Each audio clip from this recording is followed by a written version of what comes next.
Bonjour et bienvenue dans cette vidéo. Effectivement, je vais vous présenter un système pour représenter l'arrêt lorsque le mouvement de votre coiffure ciblée exige l'apparence de cette présentation. Alors toutes les coiffures évidemment ne présenteront pas l'obligation d'avoir une raie. Parfois il y a des mèches qui recouvrent ce mouvement que vous avez tracé au préalable dessous avec le peigne à queue lorsque vous coiffez. Mais ici, pour faire une représentation précise, il est bien, pour certaines tenues de mouvement, de représenter la coiffure pour respecter un sujet ou alors pour la refaire en salon facilement. Donc ici, vous avez une coiffure dessinée au crayon de papier où la raie est représentée. Donc cette raie est tout simplement marquée par un liseré blanc, un endroit sur votre feuille dessin ou sur le crâne de votre gabarit qui n'est pas du tout marqué par votre crayon de papier. Donc là, je vous montre éventuellement ce qu'il faut faire. En voici une autre dessous. Donc là, on retrouve aussi la raie qui est marquée au feutre par ce chignon déposé. Que ce soit le crayon à papier ou le feutre, peu importe. À partir du moment où votre séparation a été faite dans votre coiffure ou votre choix sur le croquis, il doit être marqué par une séparation où le cuir chevelu est apparent, donc votre papier blanc sur la feuille dessin. Un autre sujet, donc là au bic, la même chose, où la séparation est marquée par le liseré blanc que vous avez au préalable déposé et marqué pour que votre coiffure soit cohérente et possible à faire en salon. Voici par contre ce qu'il ne faudrait pas faire, alors je vous le montre. Voici une coiffure, là c'est le même style que vous venez de voir, où la raie doit être quelque part, mais elle n'est pas marquée. Si elle est ici, c'est assez flou pour que je puisse le refaire en salon, comme si j'avais 7 mèches qui étaient reliées, mais je ne sais pas trop où elle va démarrer ou atterrir. Donc je vais être obligée de demander au dessinateur comment il a voulu imaginer la coiffure pour la faire en salon, ou du moins, si c'est un sujet demandé à votre examen, vous risquez d'être un peu embêté pour respecter le sujet.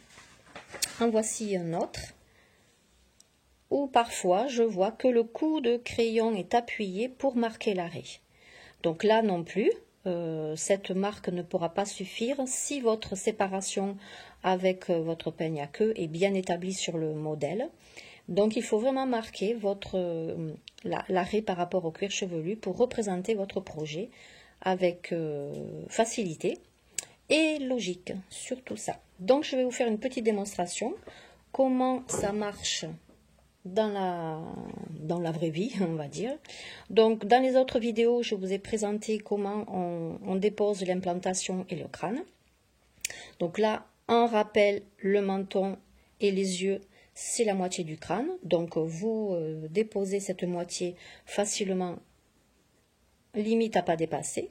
Et là, je vais essayer de faire un œuf très léger au crayon, parce que la coupe que je vais faire, je vais tout simplement faire un petit carré simple à représenter, où l'arrêt va être nécessaire à un endroit précis, c'est-à-dire je vais choisir, voilà, cet endroit. Ce qui veut dire que dans la construction de ma raie, donc en croquis, je vais faire la coiffure qui m'arrange. Hop là. Donc je peux faire une raie, donc là je vais réfléchir. Où je fais les mèches qui se séparent. Donc voilà, un carré, une mèche qui va, un mouvement vers la gauche ou vers la droite. Où je décide de faire une frange. Alors il y a la frange effet parapluie qui va se déposer sur les yeux. Donc là aussi, je peux démarquer une raie où je vais faire une trace du mouvement. Mais pour faire simple, je vais garder ma raie ici. Un mouvement qui part vers la gauche, alors vers ma gauche, où le mouvement de ma coiffure va être marqué. Ici aussi, donc je veux un petit carré plongeant. Donc ça, c'est ce qu'on appelle un croquis ou une esquisse, pour que votre travail, avant de poser vos arrachés ou vos cheveux au crayon, soit vraiment marqué. Donc, pour que je puisse représenter l'arrêt, donc là, je vais m'approcher. Je vais faire en sorte à ce que ma ligne blanche soit vraiment marquée par le papier. Donc, je peux déposer quelques petits coups d'arraché à droite pour commencer, tout en respectant le mouvement que je veux donner à ma coiffure, relativement gonflé. Et ensuite, par contre, donc vous mettez votre papier dans le sens qui vous arrange, personne ne vous dira rien. Et au lieu de faire mon coup de crayon pile poil collé à celui que je viens de faire, je donne un petit espace supplémentaire. C'est-à-dire que je ne colle pas mon mouvement au bord du coup de crayon que je viens de donner vers la droite tout à l'heure. Donc je vais faire d'autres mouvements où je donne un petit espace, quelques millimètres, pour que ma raie, c'est-à-dire le cuir chevelu qui donne ma séparation de mouvement, soit vraiment rendue comme je veux le montrer ou comme le sujet vous a demandé de le faire et de le respecter. Donc là, j'ai démarré à l'HB. Comme ça, je peux appuyer par-dessus pour corriger au lieu de gommer. Je vais retoucher le côté droit que j'ai fait, renforcer le mouvement. Donc là, c'est un travail de l'arrêt. Je ne vais pas faire toute la coiffure pour que l'objectif de ce cours express raccourci soit atteint. Donc vous pouvez continuer comme ça dès que vous avez posé votre raie. Je ne colle pas mon coup de crayon contre le mouvement que je viens de poser tout à l'heure. Comme ça, on sent vraiment que la coiffeuse a fait une séparation avec le peigne à queue et que le cuir chevelu est apparu. Alors, est-ce qu'on peut faire ça avec toutes les raies possibles? Il y a des raies zigzag, il y a des raies qui sont fabriquées pour créer des chignons. Tout à fait, vous pouvez le faire pour toutes les raies possibles. Entraînez-vous.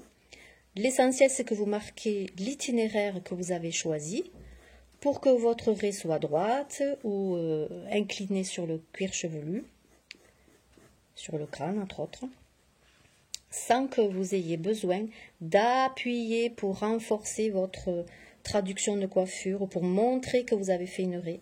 Le simple fait de laisser un petit liseré blanc, c'est-à-dire aucun coup de crayon à l'intérieur, vous donne tout simplement une bonne traduction de représenter votre raie. Alors, je vais vous montrer des coiffures rapides où votre raie sera marquée sans coup de crayon. Ici, par exemple, si je veux faire cette coiffure, en dessin, bien sûr, hop, j'ai ici cet endroit où je ne mettrai pas de cheveux. Donc, à droite et à gauche, j'aurai donc des arrachés à faire sans toucher mon liseré blanc.